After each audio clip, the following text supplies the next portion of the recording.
Un saludo, queridos seguidores de Scientia.com. Nuevo programa sobre el autoritarismo que viene o que ya está aquí. Y este es el autoritarismo que está poniendo de manifiesto, bueno, pues muchas de las medidas o de las iniciativas de gobiernos y de autoridades y de administraciones, no solo con respecto a la enfermedad esta de dichosa, ¿no? Este bicho de la COVID, dichoso, sino lo que está trayendo hacia la percepción general de cómo estamos cada vez más inermes ante decisiones administrativas, políticas, que los tribunales una y otra vez tiran y echan abajo, y que sin embargo los políticos inasequibles al desaliento continúan requerir. Hay casos paradigmáticos y uno de ellos lo voy a poner ahora mismo en contexto, y es el caso del país de Australia, cuya estrategia cero COVID, o COVID cero, como ustedes prefieran, está dando lugar a situaciones verdaderamente alucinógenas. Por ejemplo, que la policía pueda detener y someter con fuerza excesiva, incluso, rociando con spray de pimienta a chavales de 12, 14 y 15 años por el terrible delito de ir por la calle sin mascarilla.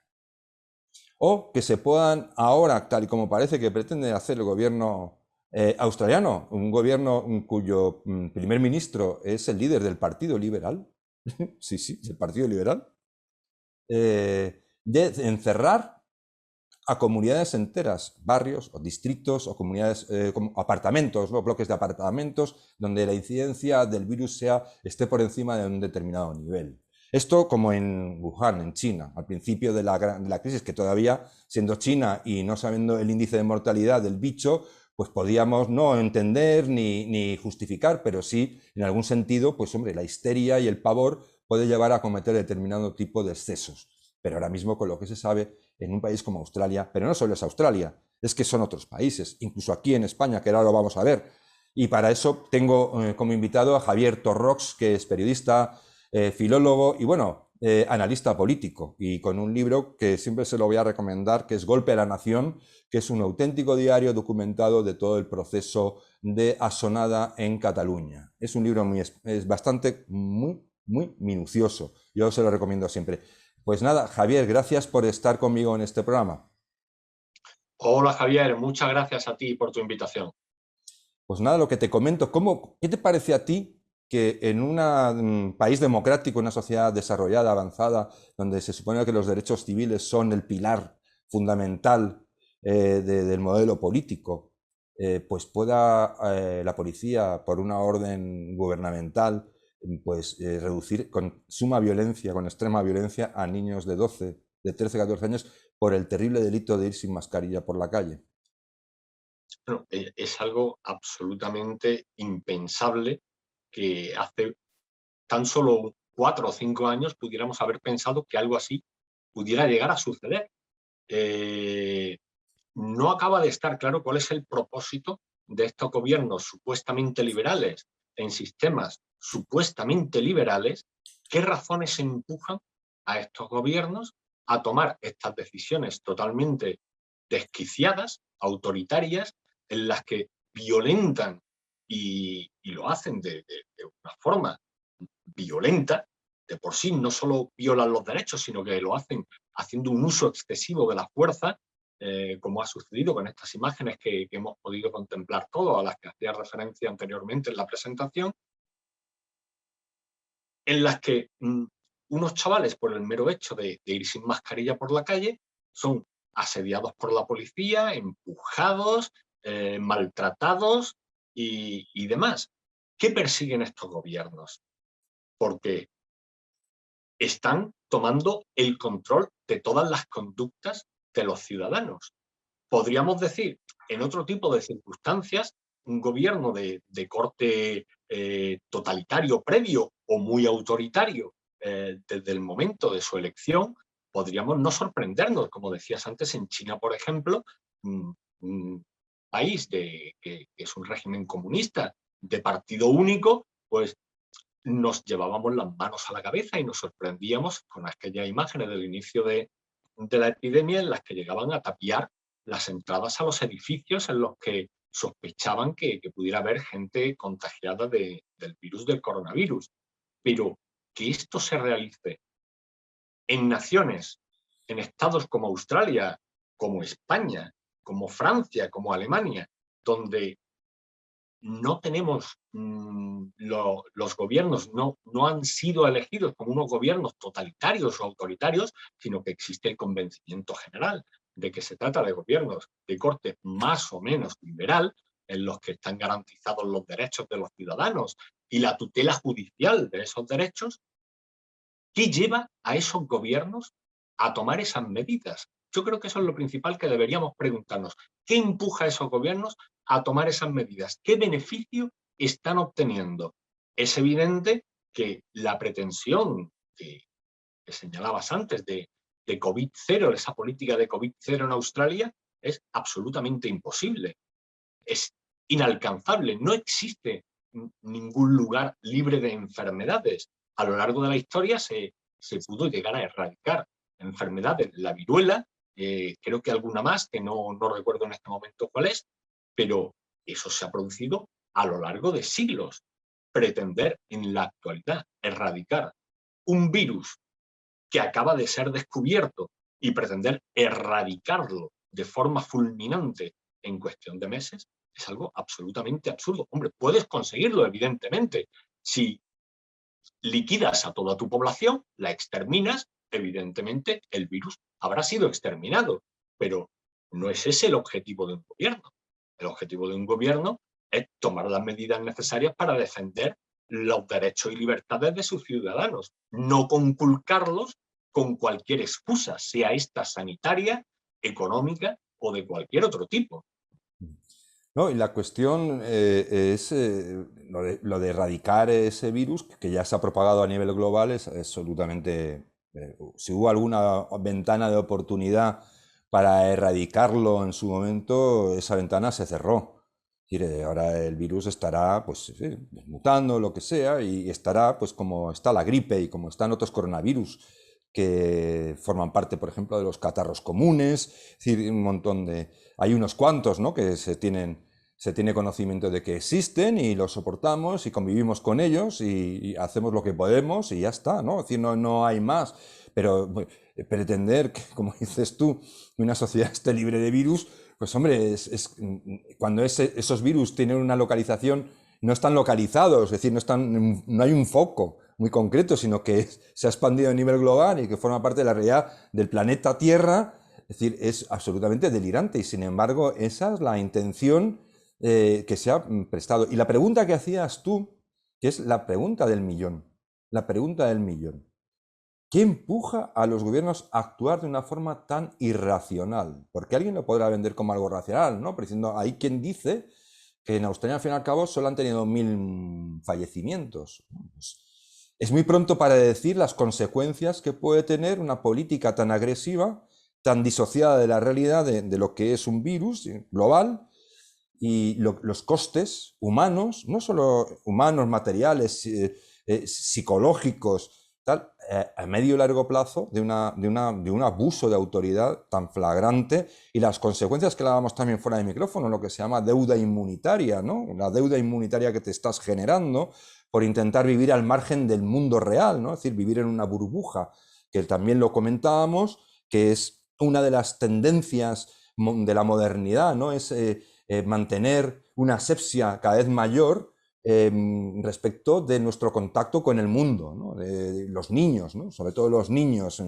El niño que no se revuelque por la arena, ¿no? Niño, no toques eso que es caca, no te arañes, que si te arañas puedes coger una enfermedad mortal, no te raspe las rodillas.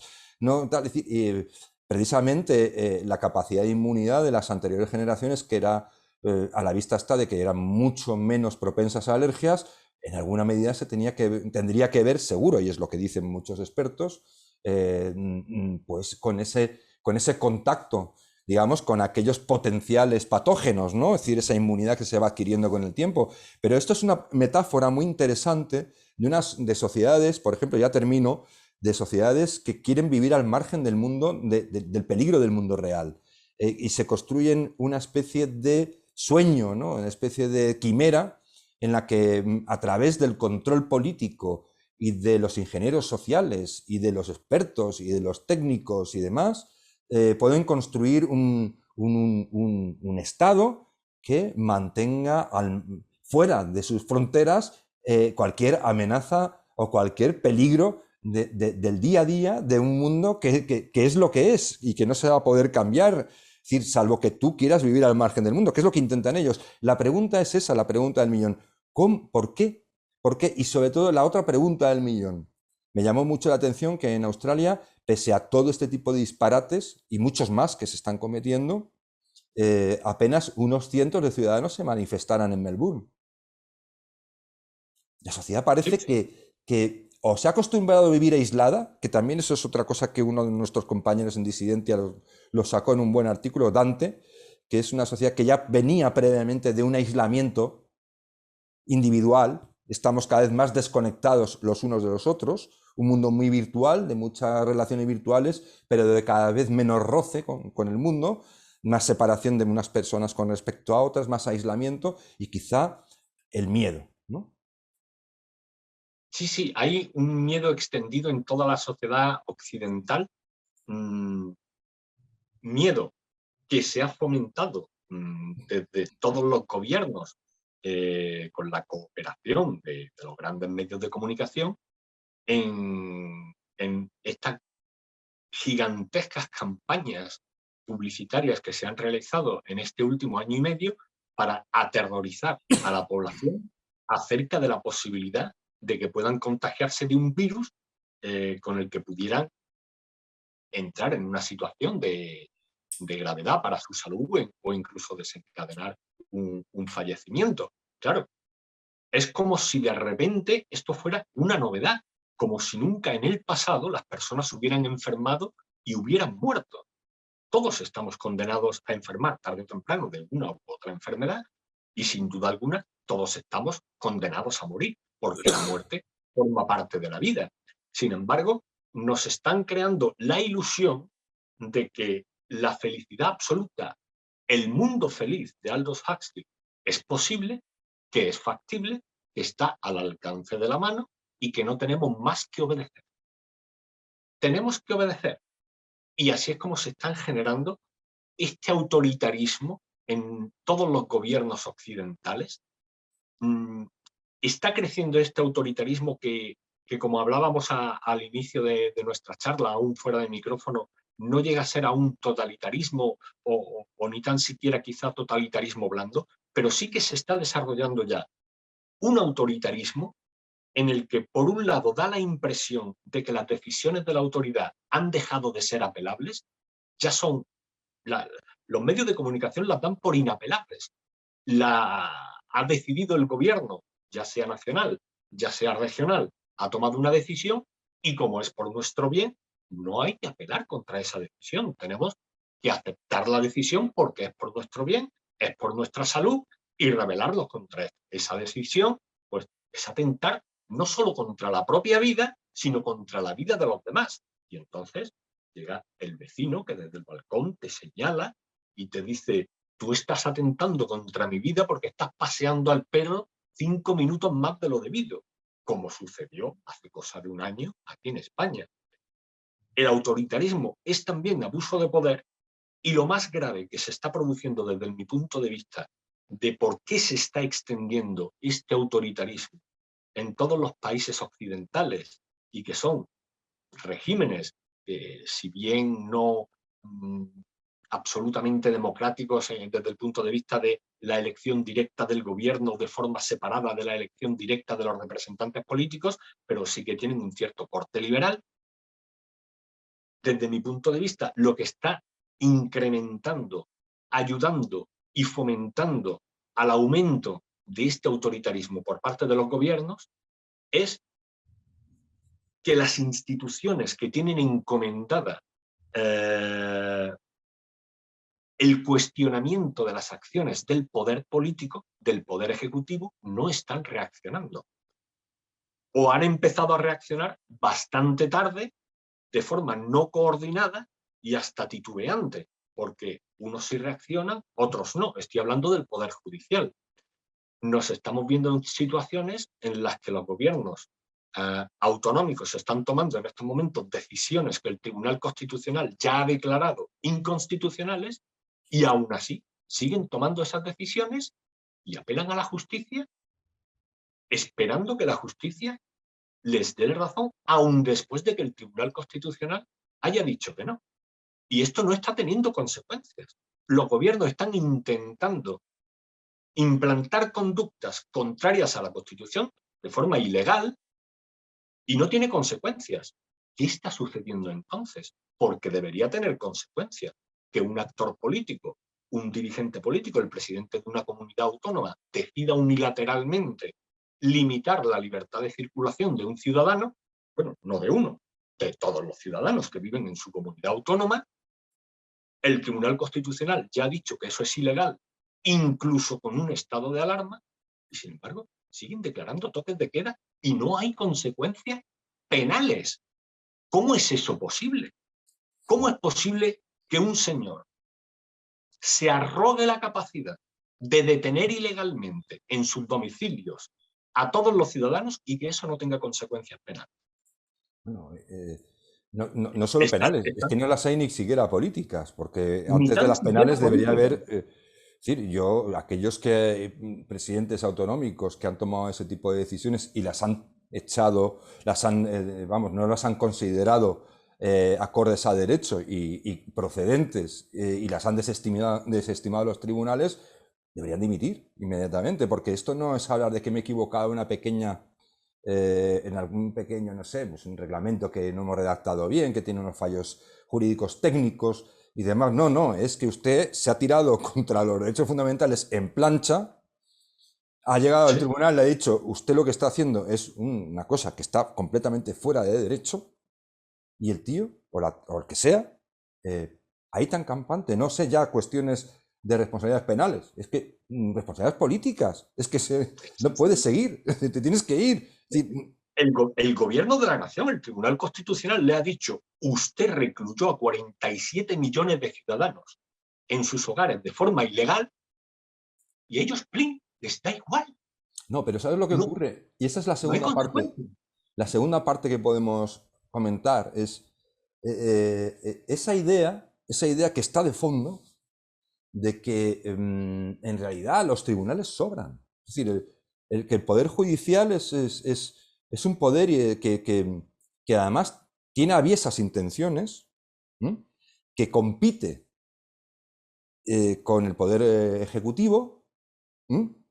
Y que Yo entra en, creo que no compite. Ojalá compitiera con el ya, Poder pero, Ejecutivo. decir, pero que plantea en una relación anómala, es decir, una relación que se sale dentro de lo que está previamente pensado, ¿no? Es decir, que haya un contrapeso, ¿no? Un control mutuo, ¿no? No haya exceso en las atribuciones de ninguno de los poderes y todos actúen conforme a lo que está establecido. Entonces, el tribunal, perdón, el Poder Judicial actúa cumpliendo su obligación y eso se interpreta como una agresión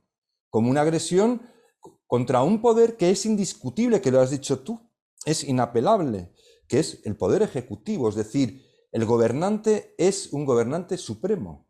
Es decir, no Pero entendemos ya siquiera que los jueces puedan enmendar la plana a un gobernante, decirle, no, usted lo que está haciendo es un auténtico disparate, es decir, no encontramos encaje ninguno en las leyes, ni desde es luego que en los derechos fundamentales.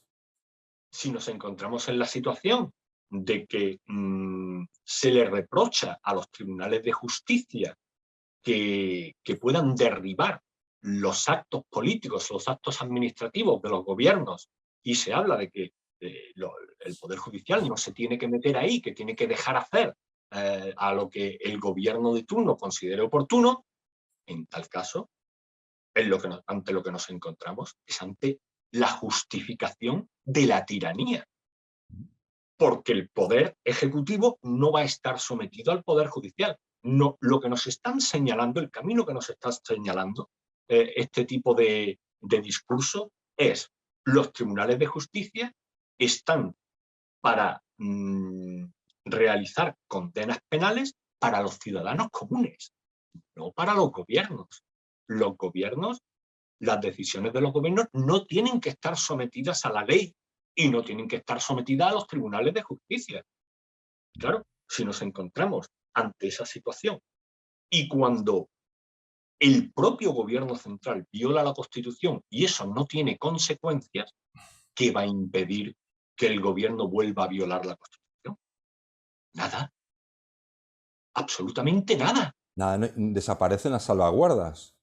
Claro, desaparecen por completo. Si cuando alguien comete un delito, ese delito no tiene consecuencias, ¿qué impide que vuelva a cometer ese delito? Si yo me volviera loco y asesinara a alguien, eso fuera público, fuera notorio, un tribunal de justicia dijera, pues sí, Javier Torrosa ha asesinado a fulanito o a menganito, y que no sucediera nada, pues entonces el mensaje que yo estaría recibiendo es, pues puedo matar a quien yo quiera, porque no tiene consecuencias. Ese es el mensaje que le están mandando al gobierno. Y claro, el gobierno va a seguir adelante. Muy probablemente, bueno, muy probablemente no, tengo la absoluta certeza de que el Tribunal Constitucional, cuando dilucide el recurso de inconstitucionalidad que presentó Vox contra el segundo estado de alarma, contra la prórroga de 6 meses, evidentemente el Tribunal Constitucional va a decir que esto fue ilegal, absolutamente ilegal, y seguirá sin suceder nada. Absolutamente nada, absolutamente Pues nada. entonces, asumamos que la Constitución en España no está vigente, que no tiene valor y que el gobierno tiene capacidad para hacer y deshacer a su antojo. Por lo menos no nos estaremos engañando. Claro. Al menos estaremos mirando a la realidad de frente y estaremos asumiendo, bueno, pues así son las cosas. Quizá de este modo reaccione la sociedad y se dé cuenta de que estamos tomando un camino muy peligroso en el que se está justificando la tiranía. Sí, es que ahí la sociedad que somos tú, yo usted que nos escucha o tú que nos escuchas o nos ves. Es decir, la sociedad no es un ente abstracto, somos cada uno de nosotros. Ahí encuentro que hay otra parte, otra derivada de esta endiablada ecuación, y es pues que hay personas que están de acuerdo con que por una cuestión de seguridad, mal entendida y además en no pocos casos justificada en razones equivocadas, que además se han demostrado erróneas y se demuestran erróneas una y otra vez, bueno, pues consideran que el hecho de salvar una sola vida, potencialmente, justifica cualquier medida. Es decir, es una cuestión... Y luego, de fondo, el miedo que te digo yo. Es decir, hay una parte... Yo creo que somos personas cada vez más asustadizas. Quizá porque... no porque tengamos una decadencia genética o algo, no lo sé, yo vamos, no creo que sea eso.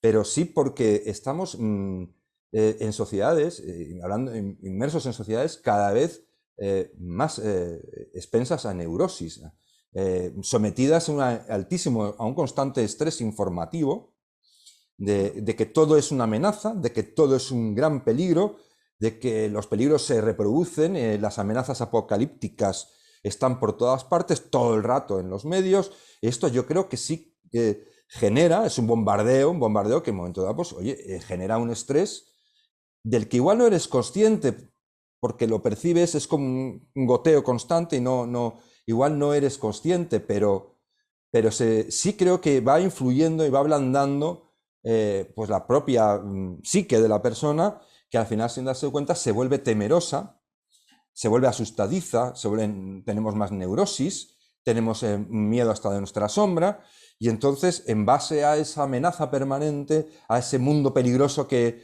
nos asuela, hay una parte de nosotros, una parte con ciudadanos o personas que están de acuerdo en que ante situaciones de peligro, entre comillas, de peligro, está bien que el poder se extralimite, porque no es por nuestro bien. Y de hecho hay comentarios tan interesantes y tan alarmantes como para decir que lo que deberían decidir los expertos no lo pueden decidir los jueces. Que los jueces no están decidiendo sobre salud, Los jueces están balanceando unos principios sin los cuales no hay libertad, y si no hay libertad, tampoco a largo plazo hay salud, vamos a decirlo claramente, ni salud mental ni salud de ningún tipo. Está balanceando unos derechos que son vitales, vitales para vivir con una dignidad mínima, respecto a supuestas amenazas o situaciones amenazantes que los políticos, cuando imponen una norma, argumentan de aquella manera. Y los tribunales están diciendo es que no está bien argumentado lo que ellos están imponiendo, que no está justificado, es decir, que lo que ellos están exponiendo a los tribunales, cuando tienen que recurrir luego a los tribunales, hacer el recurso, el tribunal invariablemente le contesta, usted no está argumentando. Es decir, es que no es que yo tenga nada contra usted ni contra que luche contra una supuesta pandemia, sino que los argumentos y las pruebas que usted pone para justificar sus medidas son absolutamente insuficientes y por lo tanto prevalecen los, como no puede ser de otra manera, derechos que son fundamentales. Claro, pero el problema que veo yo aquí, Javier, es que los gobiernos no solo están tomando esta senda autoritaria, sino que además lo están haciendo de una forma que es asombroso que estén teniendo el éxito que están teniendo en el devenir de su autoritarismo y cómo va creciendo. Es asombroso que continúe creciendo y que lo haga con cierto éxito, porque lo hacen de una forma bastante pueril. Argumentan ante los tribunales de justicia con los mismos argumentos que utilizan en la propaganda que difunden en los medios de comunicación, como si la propia propaganda o los medios de seducción de una audiencia a través de técnicas de marketing, de técnicas de comunicación, eso pudiera pesar en los tribunales de justicia y eso pudiera considerarse como una fuente de prueba. Es algo, yo ya no sé cómo calificarlo, porque es absolutamente delirante, como decías tú antes. Estamos en un momento en el que la gente está tan aterrorizada, han aterrorizado a la población de tal manera que, como bien decías antes, hemos llegado a un punto en el que el terror induce a la población a preferir renunciar a su libertad por una esperanza de cierta seguridad, una esperanza de cierta salubridad. De, bueno, si el gobierno me encierra en mi casa, pues es por mi bien. Claro, si yo estoy en mi casa no me voy a contagiar, porque aquí no viene nadie, yo no salgo, pues no me contagio. Pues tiene razón el gobierno, qué bien que estoy aquí encerrado. Y el gobierno ha construido unas cárceles del tamaño de países. Y nos hemos conformado. Hombre, al principio quizá era algo comprensible porque la novedad, el desconocimiento absoluto de la situación a la que nos estábamos enfrentando, inducía miedo y claro, era comprensible que absolutamente toda la población pues dijera, bueno, vamos a ver cómo evoluciona esto, seamos prudentes, quedémonos en casa. Pero a medida que la situación ha evolucionado, vemos que los índices de mortalidad de esta enfermedad son cada vez más bajos, que los tratamientos cada vez tienen más éxito, que las vacunas parece ser que están limitando enormemente si el número de hospitalizaciones y el número de entre esas hospitalizaciones las que necesitan ingreso en unidades de cuidados intensivos, pues la situación está mejorando. Si la situación está mejorando, ¿por qué están constantemente amenazándonos con volver a recluirnos en nuestras casas, con toques de queda, con limitaciones a la circulación, con limitaciones al derecho de reunión? Es algo totalmente asombroso. Y no, como bien decía, no lo justifican adecuadamente. Y como no lo justifican adecuadamente, los tribunales le tiran las resoluciones por las que pretenden limitar derechos fundamentales con una resolución administrativa de una administración de segundo nivel, como es una comunidad autónoma. Pero ¿qué cachondeo es este? Que un señor que presida una comunidad autónoma crea tener capacidad para limitar derechos y libertades fundamentales. ¿Qué están pasando por esas cabezas? ¿Qué induce a pensar al señor Ximo Puig en Valencia o al señor Aragonés en Cataluña o al señor Juanma Moreno en Andalucía, o a Feijóo en Galicia, que ellos tienen capacidad para decirle a sus ciudadanos a qué hora se tienen que encerrar en su casa, o a qué hora pueden circular por la calle, o con cuántas personas pueden charlar, y cómo, y dónde. Pero qué locura es esta. Bueno, yo creo que ahí lo que perciben seguramente internamente tendrán algún tipo de dato o alguna creencia al respecto, que creen que políticamente les favorece esa extralimitación. Es decir, que la opinión pública, al hacer lo que hacen, la opinión pública percibe que se preocupan por tomar medidas y por combatir ese lenguaje bélico, combatir el virus, ¿no? Entonces, ellos, yo creo que contrapesan los pros y los contras, y como en el fondo la convicción democrática, o si se quiere decir simplemente la convicción constitucional, por decirlo así, porque ya como España ya se reduce a una constitución, ¿no? Pues el patriotismo constitucional y cosas así, ¿no? Bueno, pues estamos en esa jerga posmoderna tan chachi-piruli.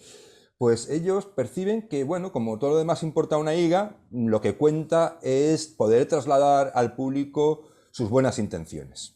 Y creen que haciendo esto trasladan al público sus buenas intenciones. Pero lo grave es que pueda existir el convencimiento en buena parte del público de que esas buenas intenciones son buenas intenciones, realmente, y que además son eficaces, y que no son. Y cuando en realidad ni son buenas intenciones solamente, sino preocuparme por mi imagen de cara al público, pensando en mis estadísticas de apoyo popular, y bueno, ni son buenas tampoco en el sentido de que toman decisiones o imponen medidas que se están demostrando una y otra vez que no funcionan, que son contraproducentes, que tienen efectos adversos, inesperados, tan típico de los ingenieros sociales, ¿no? Eso de pues que todo ingeniero social tiende a estar muy especializado en lo suyo, pero es incapaz de ver el problema en conjunto, y por lo tanto cada uno va tomando pequeñas medidas en su pequeño campo, y luego cuando esas medidas de cada uno en cada campo se confluyen en una especie de magma que es completamente refractario a la realidad, es decir, generan problemas todavía más graves de los que pretenden resolver. Aquí la cuestión es la siguiente parte de este programa, ya es la tercera, digamos, parte del programa.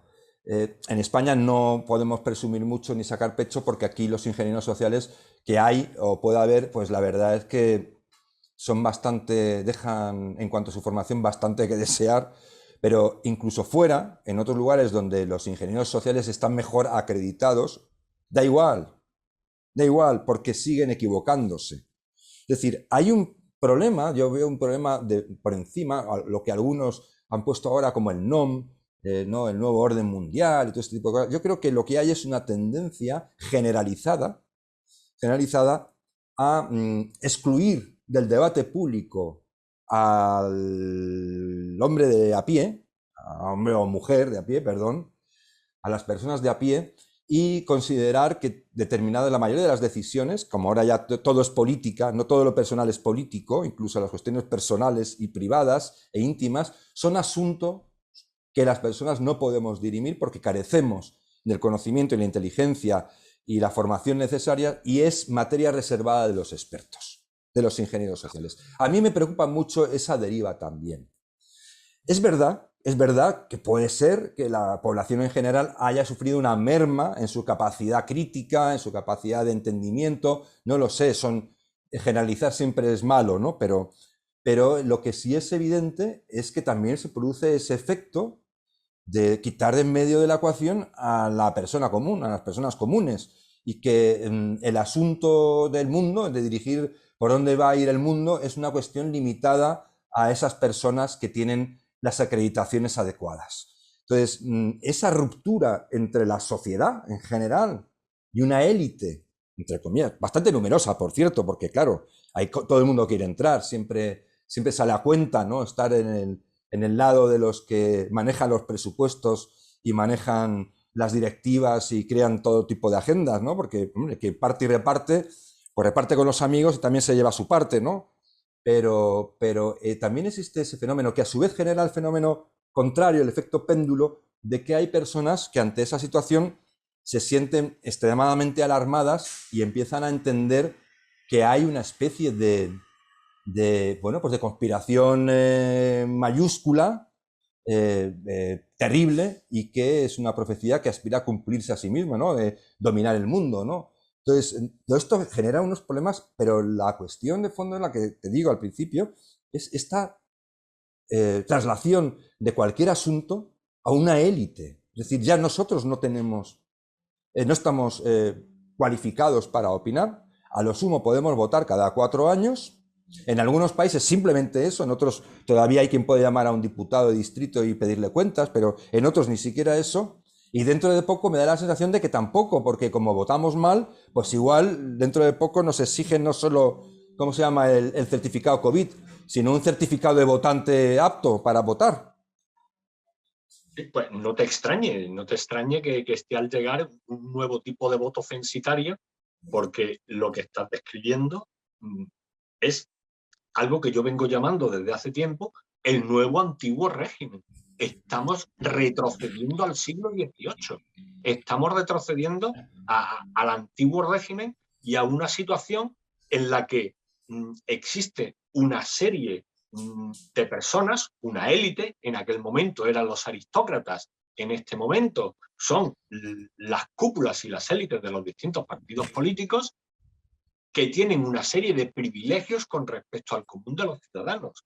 Y sí que se está produciendo, como apuntabas antes, esa disociación del ciudadano pedestre, del ciudadano que va caminando por la acera, que vive en su casa, que acude a su trabajo, que paga sus impuestos, está siendo cada día más excluido de la toma de decisiones. Y esto se está impulsando. Yo diría que, aunque ahora está tomando su máxima expresión a través o utilizando como excusa y justificación la crisis sanitaria producida por la epidemia de coronavirus, esto viene gestándose desde mucho tiempo atrás, porque hace ya mucho tiempo atrás que los titulares de ciertos medios de comunicación se empezaron a inundar del sintagma que hoy lo domina todo: los expertos. Los expertos, los auténticos conocedores de los asuntos, los auténticos conocedores de cómo funcionan las cosas y de qué palancas hay que tirar, más o menos o con más o menos fuerza, para producir un determinado resultado. Como si activar palancas produjera resultados en función de cómo se van activando esas palancas. Entonces, tú, ciudadano común, ¿cómo te atreves a pretender tener una opinión acerca de cómo se deben hacer las cosas o de qué decisiones se deban tomar ante una situación determinada? Los expertos, que son los que saben, decidirán por ti, y tú, ciudadano, tienes que aceptar esa situación, porque tú solo eres un ciudadano, no eres un experto. Ellos son los expertos. Los expertos que, por supuesto, nunca están nominados. Nunca existe un listado de expertos de tal o cual cuestión. En estos momentos son los expertos que justifican las medidas que están tomando en esta deriva autoritaria todos los países occidentales, justificando estas medidas por la crisis sanitaria. Pero la crisis sanitaria va a acabar. Su fin está cerca. ¿Y cuál va a ser la próxima justificación? Pues muy probablemente lo que se ha venido a llamar el cambio climático. Y eso ya está empezando a difundirse de una forma realmente aterradora. Antiguamente todos los veranos había incendios, por ejemplo, pero los incendios han dejado de estar producidos porque las temperaturas en verano son altas, porque es verano, porque se producen situaciones de humedad relativa en el ambiente muy baja, y se producen vientos también. Pues cuando confluyen estas tres circunstancias y hay una chispa en un secardal, pues evidentemente se produce un fuego. Pero eso, que siempre ha sido una serie de causas que dan lugar a un efecto de forma totalmente natural o de forma intencionada también, porque siempre ha habido pirómanos y ha habido intereses detrás de muchos incendios, pues ahora resulta que todos esos incendios tienen como única causa esa entidad que se ha dado en llamar el cambio climático. Y ya en el momento estamos también en una situación en la que cualquier persona que pregunte o cuestione lo más mínimo del discurso oficial, del relato oficial del cambio climático, ya es tachada, etiquetada y señalada con la misma palabra con la que se está señalando a las personas que cuestionan la situación actual, negacionistas. Pero es que más todavía, es decir, vamos a no entrar ni siquiera a cuestionar el cambio climático, imagínate. Hablando de los expertos y de las consecuencias indeseadas y de que tirando las palancas consiguen que la máquina funcione mejor o no sé, pues consigan determinados resultados que supuestamente persiguen. Mira, hay un dato, no me acuerdo la cantidad exacta, pero creo que es Alemania, no creo que es Alemania, no sé que es Alemania, lo que no sé es la cantidad exacta, me parece un disparate, no sé si es como... Igual es más todavía, pero creo que es como mínimo medio billón de euros gastados en el cambio del modelo energético para combatir las emisiones y, bueno, ir a un modelo energético, entre comillas, como dice ahora, más sostenible, ¿no? Esto de lo sostenible empieza a ser más pesado que el osmio. O sea, fíjate lo sostenible que es. Pero lo que han conseguido, después de 10 años o no sé qué disparate de tiempo y cientos de miles de millones de euros gastados, han conseguido es que la energía cueste muchísimo más cara, se haya encarecido notablemente y además no han conseguido reducir ni un gramo las emisiones. Entonces, es decir, ya no es solo poner en cuestión que es el cambio climático, que si esto otro, porque evidentemente puede haber un cambio climático, hasta cierto punto puede ser el hombre el que tenga que ver con ello. No vamos a entrar en ese berenjenal que ya bastante complicado es, pero tampoco vamos a ser negacionistas ni afirmacionistas, ¿no? Vamos a ser razonables. Pero la cuestión, más allá de eso, es que los expertos toman decisiones que no sirven para una, y perdón, voy a decirlo en castizo, una puñetera mierda. Es decir, no solo no sirven, sino que además tienen efectos peores. Es decir, en el sentido de que encarecen notablemente la energía y eso no es una economía de sistema de suma cero. Es decir, si se encarece la energía, se produce un efecto multiplicador en todos los órdenes, se encarece todo. La distribución, la producción, es decir, hasta la patata se encarece, ¿no? Es decir, se encarece absolutamente todo. Se pierde competitividad, es decir, aumenta, es más difícil generar empleo, es decir, se empobrece la sociedad en general. Y no solo eso, que consiguen un efecto tan insidioso como ese, sino que además no consiguen el principal objetivo, que es un sistema sostenible, ¿no? Mix energético sostenible. Económicamente es completamente insostenible. Y segundo, desde el punto de vista del bien supremo perseguido, no consigues absolutamente nada. Nada. Entonces, ese es el quid de la cuestión, todavía más allá de discutir, que yo ya ahí no voy a entrar, habría que traer algunos expertos que nos aleccionaran. No, pero el tema está en que encima estamos en manos de personas que hacen las cosas de tal manera que se convierten en auténticos desastres.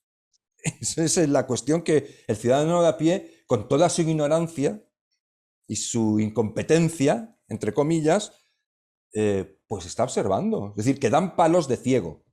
Lo que la gente que no sabe de nada está observando es que políticos y expertos no hacen más que dar palos de ciego. Y ante eso, pues la gente muy sabiamente dice, oye, para hacer lo que estáis haciendo, mejor no hagáis nada. No, es usted un irresponsable. No, si yo no es que sea responsable o irresponsable, es que usted lo que está haciendo es un desastre como la copa de un pino. Entonces, lo mejor será que no toquen ustedes más, que no tienen ustedes la varita mágica de las soluciones, al revés. Claro, pero ese es el problema precisamente, Javier. El peligro que están corriendo las élites actuales de los distintos partidos políticos de todo Occidente, los que gobiernan y los que aspiran a gobernar próximamente o a ser alternativa de gobierno próximamente, no solo en España, sino en todo Occidente, pues claro, están preocupados de que sus ciudadanos puedan decidir por su propia cuenta y llegar a conclusiones distintas a las que han llegado sus expertos.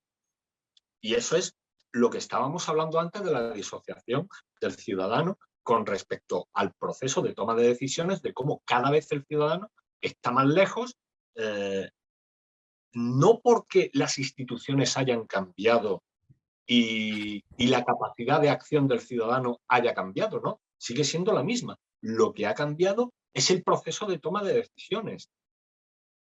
Porque el actor político que ha sido elegido para tomar decisiones ha decidido eludir la responsabilidad de sus decisiones, delegarla en unos expertos que no tienen cara y justificar con las decisiones y los consejos de esos expertos cualquier tropelía, cualquier decisión. Aquí el actor político electo obtiene unos beneficios enormes. Por un lado, elude la responsabilidad y por otro lado, puede hacer lo que le dé la gana, porque tiene un informe de una serie de expertos que justifican la decisión que ha decidido tomar previamente a la redacción de ese informe. Porque, por supuesto, ese informe es redactado ad hoc. O peor, como ha ocurrido en España, el famoso comité de expertos, no aquel con la crisis de la epidemia esta, que era en realidad un comité de espectros, porque no había nadie, no se sabía quién era, ¿no? ¿Quiénes eran? Nunca se supo. Nunca se supo. Nunca se supo. Entonces, o hablar de la ciencia en singular, ¿no? La ciencia como si fuera, no sé, monoteísta, ¿no? La ciencia tiene siempre una especie de religión monoteísta. Todos los científicos, no existen científicos, existe la ciencia. Entonces la ciencia llega a una conclusión y esa conclusión es monolítica, cuando en realidad lo que es el universo de la ciencia es un universo de controversia, de discusión, de desacuerdos. Absolutamente. Se está utilizando, a ver, si me permite, se está utilizando la expresión la ciencia exactamente en el mismo sentido en el que se utilizaba, ¿qué te digo yo? En la Alta Edad Media, el credo del Concilio de Nicea. ¿Cómo os atrevéis, herejes, a separaros un ápice de lo establecido en el Concilio de Nicea y de las herejías condenadas en el Concilio de Nicea?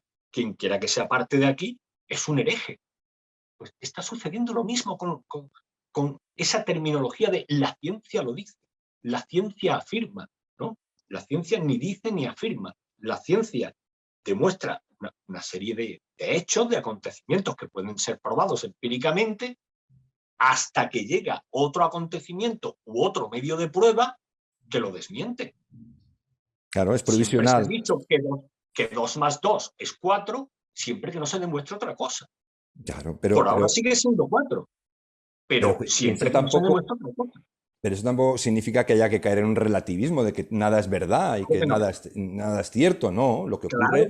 Claro que no. Simplemente he llevado hasta la caricatura la cuestión de que todo debe ser cuestionado, porque tenemos que plantearnos que todo debe ser cuestionado. Si las cosas no se cuestionan, no se avanza, no llegamos más allá, nos quedamos donde ya estamos. Si Einstein no hubiera cuestionado a Newton, pues no habría habido relatividad. No se habría llegado a los avances tecnológicos que se han alcanzado en la actualidad si Einstein en el siglo XX no hubiera cuestionado a lo que era prácticamente una deidad física, como era Isaac Newton. ¿Quién se atrevía a contradecir a Isaac Newton?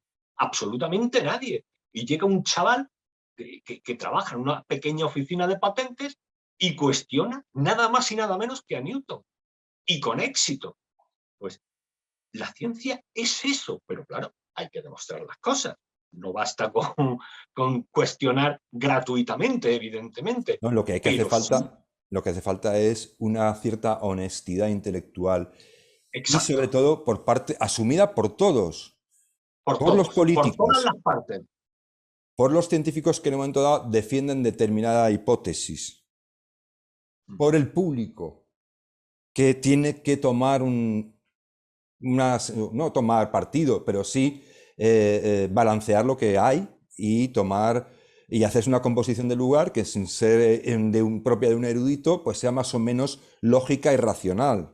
Porque lo que ocurre, y para ir terminando ya el programa, que es lo que más preocupa, es que hay una paradoja maravillosa en este autoritarismo, nuevo autoritarismo que emerge y que espero que sea solo algo pasajero. Y es que surge también precisamente porque el principio de autoridad o la autoridad como idea ha sido socavada hasta el límite. Es decir, ha desaparecido el concepto realmente no de autoritarismo, sino de autoridad. Aquella autoridad, pues, por ejemplo, para que nos entendamos, expresada en el médico del pueblo, ¿no? Era una persona que tenía una cierta autoridad, un ascendente con sus vecinos, porque primero se le suponía una persona honrada y segundo, que tenía unos conocimientos que aplicaba con toda honestidad por el bien de sus convecinos, ¿no? Es decir, de sus vecinos. Y lo mismo que era pues, el alguacil, ¿no? Pues era el hombre que tenía una autoridad y un ascendente porque velaba por la seguridad de sus vecinos. Es decir, ese concepto de autoridad del padre sobre el hijo, ¿no? Es decir, o del hombre mayor sobre el joven, es decir, el hombre sabio, experto, con más experiencia, este sí experto, con el que acaba de llegar y que no tiene ninguna experiencia, esa autoridad, ese ascendente. Eso ha desaparecido. Y sin embargo, paradójicamente, eso ha sido demolido, socavado. Hoy un padre no le puede decir al hijo, el hijo tiene casi más autoridad que el padre en muchos casos. El alguacil ha sido sustituido por una especie de político que nadie respeta y que nadie quiere, de gobernante al que todo el mundo desprecia en el fondo, íntimamente. Y todo eso ha desaparecido, sin embargo, emerge un autoritarismo extraño y peligroso, que es el autoritarismo de una élite, de una serie de un conglomerado de personajes, de políticos y de activistas, incluso expertos, tecnócratas, que sin encomendarse a Dios ni a nadie, nos están diciendo cómo tenemos que vivir, lo que tenemos que pensar, incluso lo que tenemos que sentir. Sí, lo que se está produciendo en la actualidad de esta deriva autoritaria es un abuso de poder sistemático en el que el abuso de poder es identificado por los tribunales de justicia, pero no tiene consecuencias. Aquí está la clave de todo el asunto. El abuso de poder no está teniendo consecuencias. No solo no las está teniendo políticas, no las está teniendo penales y no las está teniendo sociales. Que quizá esa sea la clave de todo. Porque si el gobierno tuviera miedo a sus gobernados, se cuidaría muy mucho de violar sus libertades y sus derechos. Los viola porque no teme las consecuencias, no teme que la sociedad se le eche encima. El señor Sánchez no teme encontrarse con un tumulto a las puertas del Palacio de la Moncloa pidiéndole cuentas sobre sus decisiones. Y como no tienen ese miedo, pues continúan adelante. No tienen miedo de que los tribunales de justicia los empapelen, no hay un solo consejero de una comunidad autónoma, ni un solo presidente de una comunidad autónoma, ningún ministro ni el presidente del gobierno tienen miedo a que una pareja de la Guardia Civil se presente en su domicilio y los detenga por violar libertades y derechos fundamentales de los ciudadanos. Continúan adelante. No tienen miedo de las consecuencias políticas porque no existe en sus propias formaciones políticas arrojo, valor ni capacidad para cuestionar al líder que viola las libertades y derechos de los ciudadanos, pues continúan adelante. Y a eso se reduce todo, al abuso de poder sin consecuencias. Bueno, pues yo creo que con eso ya el speech final que te has marcado, Javier, más o menos pone el punto en el lugar exacto. Y es decir, tenemos que ser nosotros, individualmente, los que recuperemos nuestra dignidad. Eso no significa prender fuego al palacio. Es decir, no, ese es el mensaje. Es mucho más tedioso, antipático y sobre todo sufrido. Y es que tenemos que reconstruirnos nosotros desde dentro. Tenemos que superar nuestro miedo. Tenemos que intentar, de alguna manera, no caer en la comodidad.